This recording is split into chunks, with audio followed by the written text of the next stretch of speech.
menghadiri undangan saya kepada Bapak dan Ibu Guru serta rekan-rekan sekalian. Ini adalah program berbicara di mana dalam modul 1 itu materinya tentang budaya positif di sekolah dan di kelas. Nah, ada beberapa hal yang harus saya sampaikan kepada ibu bapak semuanya terkait dengan budaya positif ini. Aku juga setelah guru penggarap itu harus menyampaikan apa yang telah dipelajari di modul-modul yang ada di atas. Untuk modul 1.4 ini yang harus Bapak Ibu pahami adalah bagaimana menciptakan dan mewujudkan budaya positif khususnya di kelas. Lebih baik lagi kalau misalkan di sekolah, karena tugas kita sebagai guru adalah bagaimana mewujudkan budaya positif yang bisa memberikan motivasi yang positif juga kepada siswa. Seperti itu. Oke, apa sih budaya positif itu? Budaya positif itu nilai-nilai atau kebiasaan di sekolah yang berpihak pada peserta didik. Jadi pada saat pembelajaran, ibu bapak tolong perhatikan kebutuhan, kemudian karakteristik, minat dan bakat siswa sehingga pembelajaran itu bisa efektif. Mungkin kalau di PPLG karakter siswa atau minat siswa itu berbeda-beda kan ya. Ada yang senangnya di UX ya. Ya itu. Ada juga yang hanya di codingnya, ada juga yang mungkin di desainnya. Mungkin ibu bapak bisa memperhatikan minat siswa di mana, itu diperdalam. Karena kalau di PPLG mungkin di RPF itu teamwork ya. Ada yang maksudnya di desainnya, ada yang maksudnya di bahasa pemrograman. Let's go. Jadi tujuan dari menciptakan kebiasaan positif di sekolah itu adalah bagaimana mengembangkan pribadi siswa yang bertanggung jawab terhadap diri sendiri dan lingkungan. Untuk membangun budaya yang positif, sekolah itu perlu menyediakan lingkungan yang positif juga, aman, kemudian sehingga siswa mampu berpikir, bertindak, menciptakan dirinya secara mandiri, kemudian bertanggung jawab. Jadi inti dari budaya positif ini bagaimana membentuk karakter siswa menjadi pelajar berpikir baca seperti ini. Nah, tugas kita sebagai seorang guru itu apa? Kita harus bisa memegang kontrol atau pengawasan terhadap apa yang kita di tangan kita maksudnya itu. Kita yang mengelola dan kita sendiri yang mengatur di kelas kita masing-masing. Jadi budaya positif bisa kita ciptakan minimal di kelasnya masing-masing. Setelah di kelasnya tercipta budaya positif, bisa kita kembangkan di lingkungan jurusan misalkan, atau lebih lebar lagi kalau kita punya posisi jabatan di sekolah, kita bisa mengembangkannya di perangkat kerja atau di di tempat kita di mana kita menjabat, misalkan besutan sebagai kementerian kan ya. Nah, kita bisa menciptakan budaya positif di saat kegiatan kementerian. Pak Ayep, beliau sebagai Prodi PPLG bisa menciptakan budaya positif tidak hanya di kelas tapi bisa di jurusannya juga seperti itu. Mungkin bagaimana sih pengembangan budaya positif? Ibu bapak mungkin lebih paham, lebih sudah berpengalaman dan mengajar bagaimana membentuk budaya positif itu seperti apa. Sudah jelas ya, tinggal kita mengaplikasikannya di kegiatan kita sehari-hari.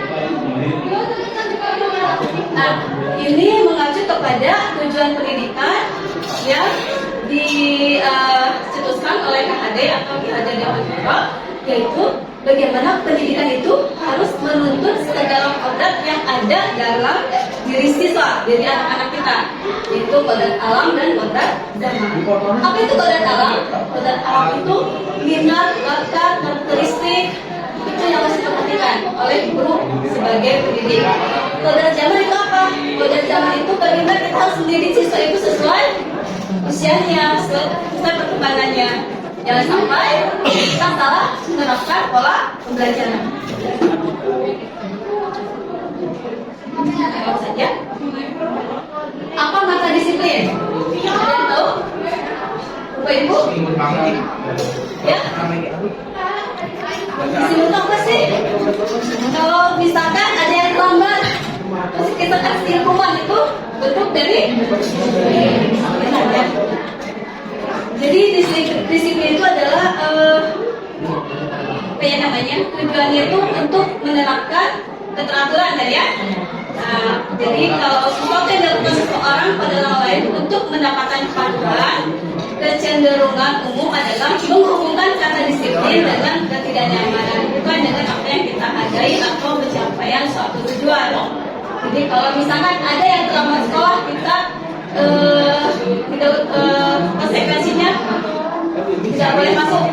Nah, itu salah satu bentuk dari konsekuensi dari kedisiplinan itu. Nah, jadi disiplin adalah kemampuan untuk memerintah diri sendiri dalam mengontrol dan menguasai diri untuk memberi tindakan yang mengacu pada nilai-nilai yang kita hargai dengan penuh tanggung jawab. Sebenarnya itu disiplin itu bukan hanya sekedar untuk hanya mematuhi saja, tapi bagaimana disiplin yang terbentuk pada diri siswa atau pada diri siswa itu bisa istilahnya tergerak sendiri secara mandiri. Oh, hari ini aku gak boleh melanggar, bukan hanya karena takut dicatat di buku itu ya, buku saku, tapi bagaimana disiplin itu membentuk kesadaran pada diri sendiri bahwa kita gak boleh terlambat. Ibaratnya anak kecil, waktu SD kita mungkin yang punya anak kecil sholat itu karena ingin dapat nilai dari gurunya, gitu kan? Nah, nomor bawah akan jadi kebiasaan. Meskipun pada awalnya dipaksa, tapi karena terus-menerus dilakukan, sehingga menjadi kebiasaan. Nah, mungkin Bapak Ibu sudah tahu apa itu profil belajar Pancasila ya. Bahwa ada sekitar 6 aspek, yaitu beriman, mandiri, benar kritis, kebinekaan global, gotong royong dan kreatif. Keenam aspek ini harus dibentuk di sekolah atau di kelas kita masing-masing. Karena kita tiap hari ketemu dengan siswa kita ya, dengan siswa yang berbeda, dengan kondisi yang berbeda. Semoga ini bisa tercapai waktu 3 tahun anak kita di sekolah. Bukan sesuatu yang mudah ya, betul gak sih? Nah, ini perilaku manusia itu akan dipengaruhi oleh motivasi masing-masing individu. Ada yang motivasinya berasal dari eksternal atau dari luar, ada juga yang dari internal. Jadi jika siswa tadi contohnya dia masuk kelas terlambat atau masuk sekolah terlambat, dia takut ditulis di buku saku, berarti itu motivasinya eksternal. Kalau misalkan dia datang tepat waktu ke sekolah karena dia menyadari bahwa itu satu kewajibannya, berarti itu ini kebutuhan dasar manusia. Yang pertama itu bertahan hidup, makan, minum, kayak gitu ya. Secara fisiologis itu masuk ke kebutuhan dasar. Kemudian yang kedua itu cinta dan kasih sayang. Jadi setiap kita setelah kebutuhan dasarnya terpenuhi, lanjutnya adalah kita butuh pengakuan, butuh kasih sayang orang lain, begitu keluarga maupun teman. Kemudian penguasaan di sini adalah pengakuan kita sebagai manusia, merasa dihargai, merasa diakui, itu adalah kebutuhan secara psikologis ya. Kemudian kesenangan, kita tentu perlu hiburan ya, hiburan atau healing atau piknik. Ini yang menyangkut psikologis juga. Yang terakhir, kebebasan. Kebanyakan dari kita itu tidak mau diatur kan? Jadi ada beberapa kebutuhan dasar manusia ini, ada yang positif, tapi ada juga yang negatif. Seperti kebebasan, semua orang itu tidak mau dikekang, intinya ya. Ini bebas. Tapi bagaimana kebebasan ini diatur oleh nilai dan norma masyarakat, nilai dan norma agama. Jadi membatasi kebutuhan itu sendiri supaya tidak melanggar. Karena pada dasarnya kita tidak mau ya diatur-atur.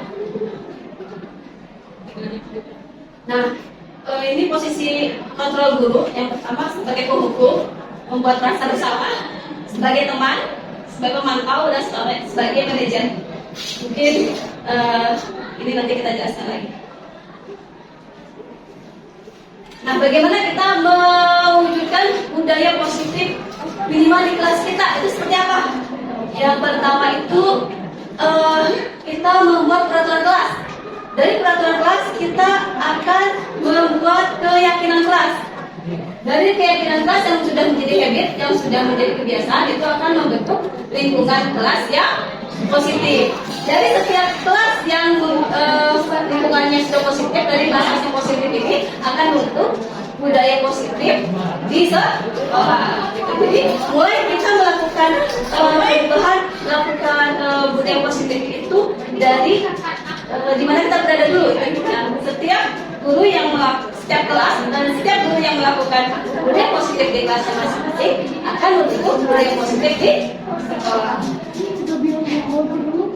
Nah, ini keyakinan kelas adalah nilai-nilai kebajikan atau prinsip universal yang disepakati bersama. Di sini saya ada contoh dari keyakinan kelas di kelas 12 PSKT 2. Jadi di kelas 12 PSKT 2 ini kita bikin peraturan, di kelas itu harus seperti ini. Dari sekian peraturan yang ada, kita membuat kesepakatan kelas. Setiap siswa itu memberikan masukan mau seperti apa. Tidak terlalu banyak sih kalau keyakinan kelas. Kalau peraturan kelas mungkin banyak ya, maksudnya banyak. Tapi kalau keyakinan kelas adalah peraturan yang mendasar yang harus disepakati bersama. Makanya dari sekian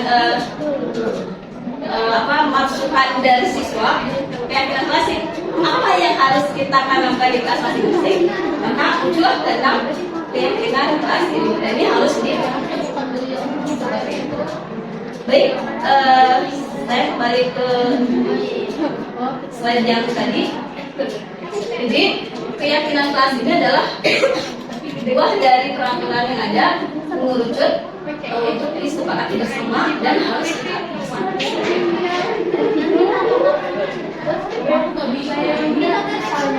Nah, bagaimana cara membuat kesepakatan kelas? Kita bisa membuat dari segi 3 resolusi. Ini tujuannya adalah untuk membantu siswa menjadi lebih memiliki tujuan yang ada di kelasnya masing-masing. Jadi menyamakan persepsi, menyamakan motivasi. Biar siswanya paham dan biar siswanya mengerti dan mematuhi, gitu ya. Yang pertama apa? Menstabilkan identitas.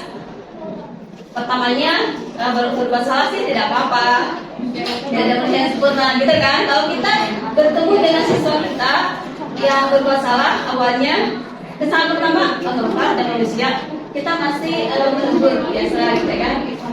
Kita karena kita menyayangi anak-anak kita masih menganggap itu sesuatu yang biasa, sesuatu yang normal. Kemudian yang tahap kedua, kalau masih melanggar, tindakan yang salah itu kita peringati. Contohnya gini, anak yang suka misalkan tidur di kelas, padahal kamu bisa melakukan yang lebih buruk dari ini, misalkan gitu ya. Atau kamu pasti punya alasan mengapa melakukan itu. Misalkan ada siswa yang tidur di kelas, pertamanya kita menegur, kalau mungkin ketiduran atau gimana. Tapi yang kedua, karena dia masih begitu, kita cari alasannya kenapa gitu. Masih ada sesuatu gitu kan. Itu tahapan yang kedua. Tahapan yang ketiga, nah ini kita balik lagi ke kesepakatan kelas yang telah kita buat. Kenapa kamu masih tertidur di kelas? Apa yang menjadi permasalahan? Baru kita gali. Nah, itu Bapak Ibu yang bisa saya sampaikan. Mohon maaf jika kecepatan. Intinya adalah bagaimana budaya positif itu bisa dimulai dari kita, dari hal yang kecil, dan mungkin mulai dari saat ini.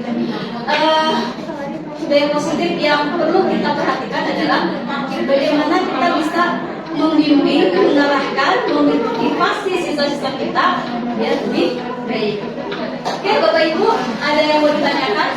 Satu atau dua pertanyaan atau refleksi dari materi kita hari ini? Siapa aja, Pak? Ya, Bu Susan, gimana? Boleh berdiri?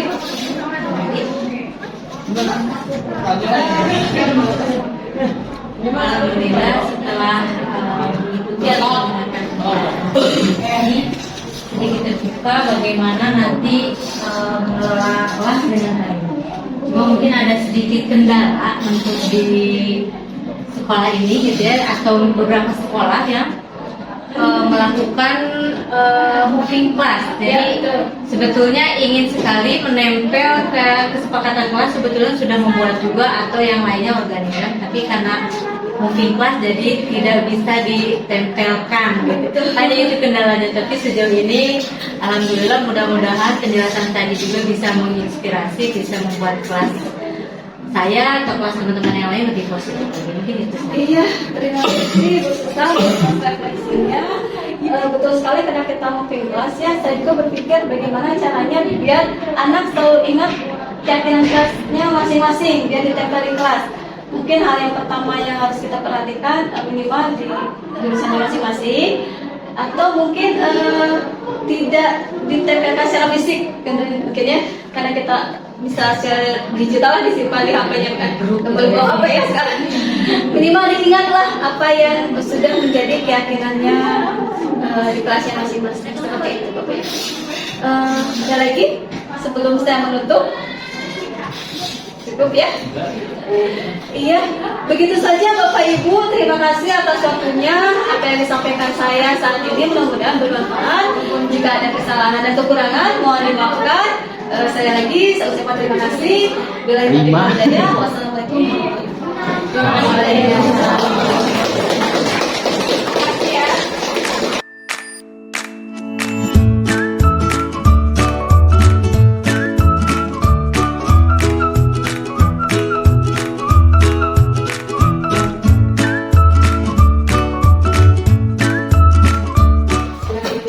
Wassalamualaikum warahmatullahi wabarakatuh. Assalamualaikum warahmatullahi wabarakatuh. Gimana kabarnya hari ini? Alhamdulillah luar biasa. Allahu Akbar. Semangat sekali bagaimana kegiatan ini pada saya orang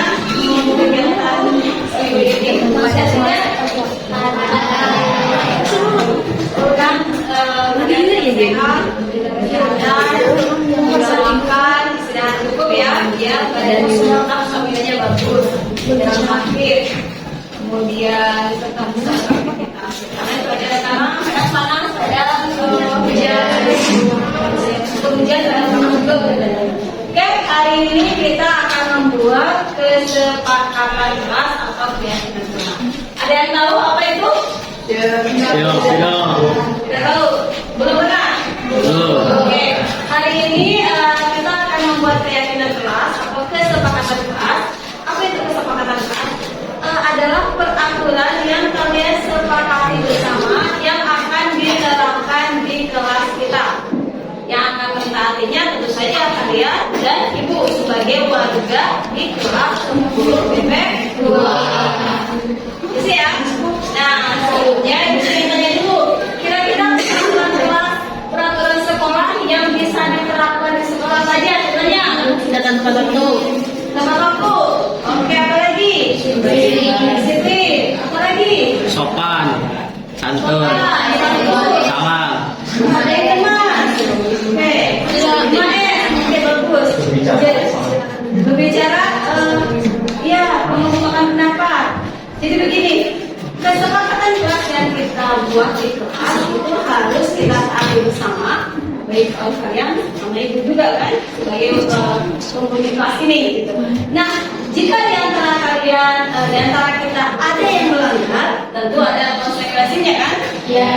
Konsekuensinya juga tentu harus disepakati bersama, karena ini hasil dari musyawarah kita bersama.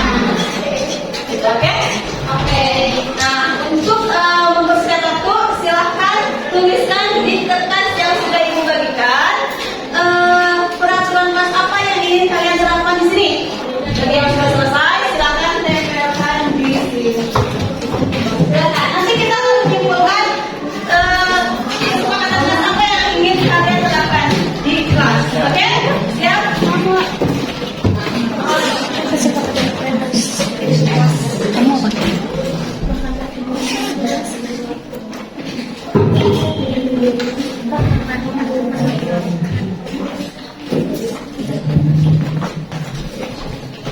Oke,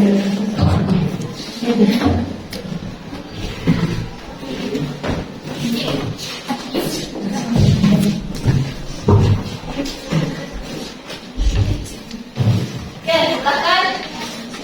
Yang sudah selesai boleh di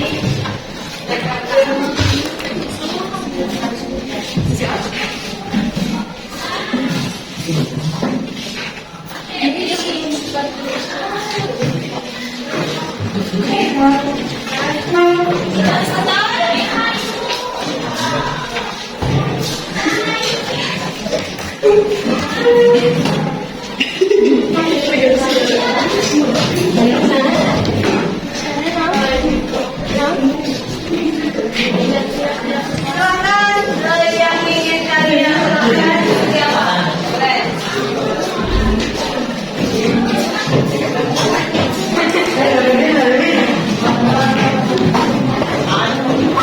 Boleh.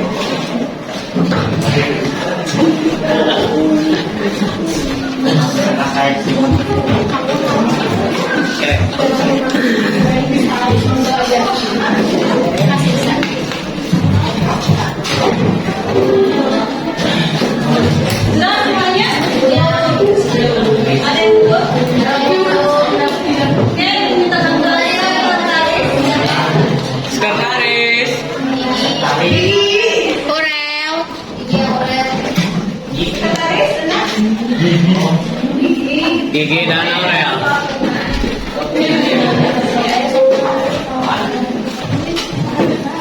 Ya, sudah semua? Ada yang belum?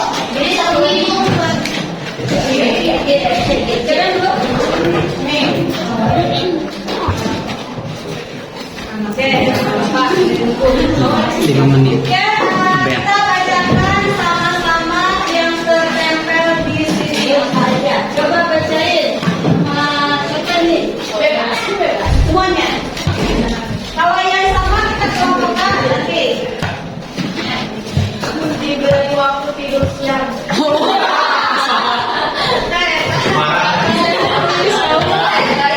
Jangan makan permen saat pembelajaran berlangsung.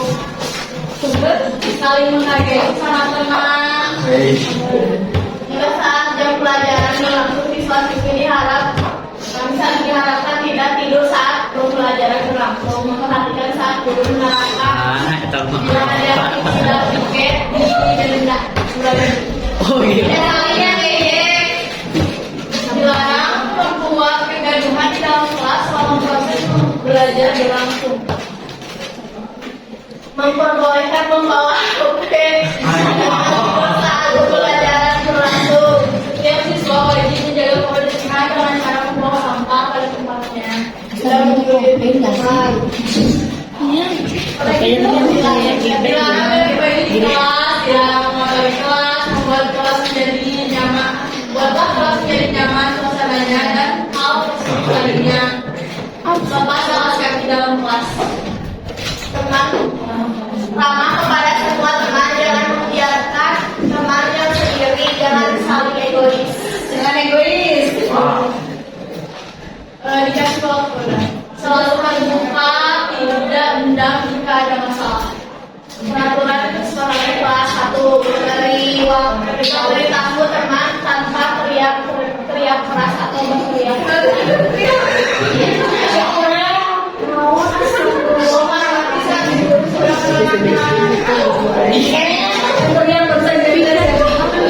Masuk kelas tepat waktu, dilarang bolos setiap mata pelajaran. Jaga kebersihan. Oke. Jaga ketertiban, tidak berisik saat pelajaran dan juga saat waktu istirahat. Harus saling siswa diperbolehkan untuk tampil di dalam jam pelajaran.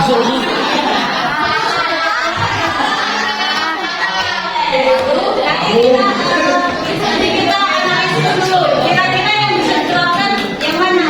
Kalau sekiranya tata tertib di kelas ini melanggar tertib sekolah, tentu tidak boleh dilaksanakan. Meskipun itu kita sepakat bareng-bareng, misalkan makan di kelas itu kan tidak boleh. Ada peraturan bahwa tidak boleh makan di kelas. Meskipun itu disepakati bersama. Oke.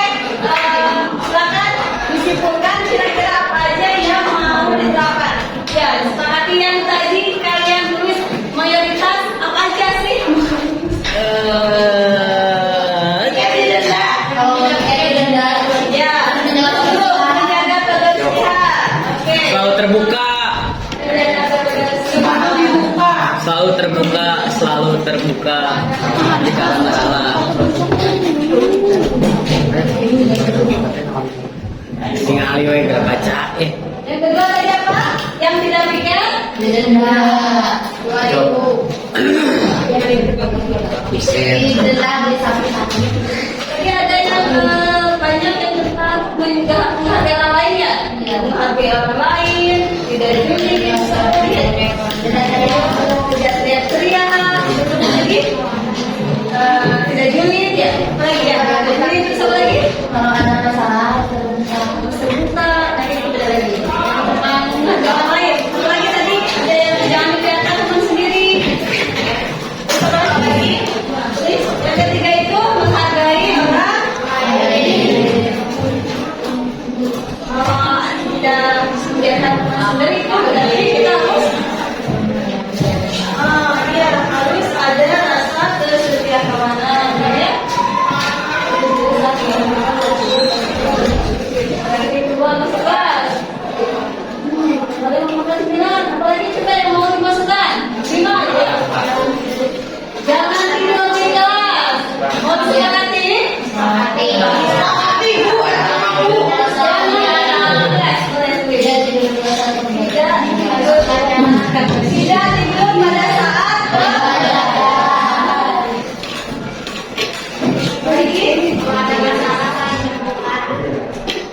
jangan gitu dong, itu masalah pribadi. Masa ikhlas, curhat sendiri. Gitu. Ya, itu bilang oleh kesetiakawanan. Oke, masukkan saja. Ada lagi satu lagi. Boleh nak? Satu lagi yang mau dimasukkan apa? Kompak ya masuk kawan. Makan berketertiban, berketertiban. Kalau makan masuk tepat waktu. Ya, tepat waktu. Satu lagi. Jangan kerja ya. Apa?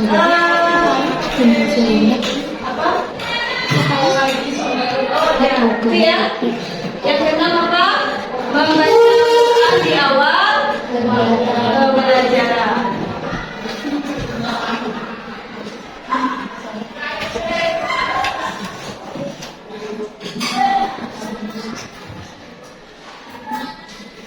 Oke, dibacakan kembali ya.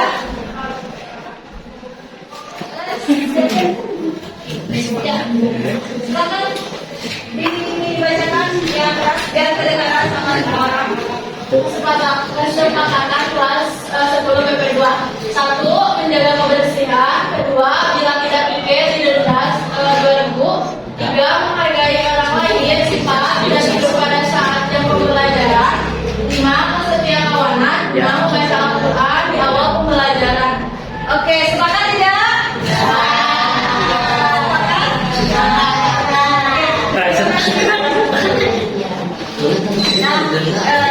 Itu adalah kesepakatan yang telah kita diskusikan. Yang ini harus disepakati bersama. Jika ada yang melanggar, tentu ada konsekwensi. Yang akan memberi konsekuensi itu ibu yang ada di kelas ini pada saat yang telah belajar ibu tentunya ya. Jadi diharapkan kalian semua itu menyadari bahwa ada peraturan yang harus ditaati. Jika kita sebagai manusia tidak ada aturan, tidak ada tidak ada hal yang harus kita patuhi, tentu dunia ini akan kacau. Tidak ada peraturan yang enak aja. Kita manusia memang manusia merdeka, tapi kebebasan yang kita miliki itu ada batasnya kan? Ya. Batasnya itu apa? Batasnya itu oleh peraturan. Contohnya kita orang Islam, kita sebagai manusia diberikan kebebasan untuk beraktivitas, tetapi kebebasan itu tetap ada aturannya, ada batasnya, itu agama, ya kan? Gitu, paham?